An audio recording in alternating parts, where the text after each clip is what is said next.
Hi everybody and welcome. Today I have nothing earbuds 2 and I'm going to tell you how you can easily fix the issue that your battery level on the left and right earbuds are different.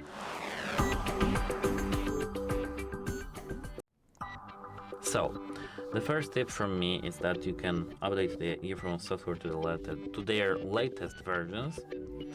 The second tip from me is to restore the earbuds to their factory settings and reconnect them to your phone.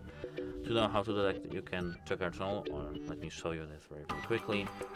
When the case is opened, you have to hold this button here for 10 seconds.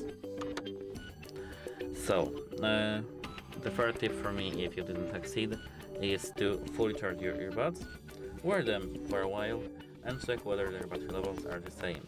If the battery levels still differ significantly, take your device and proof of purchase to an authorized customer service center for assistance. Goodbye!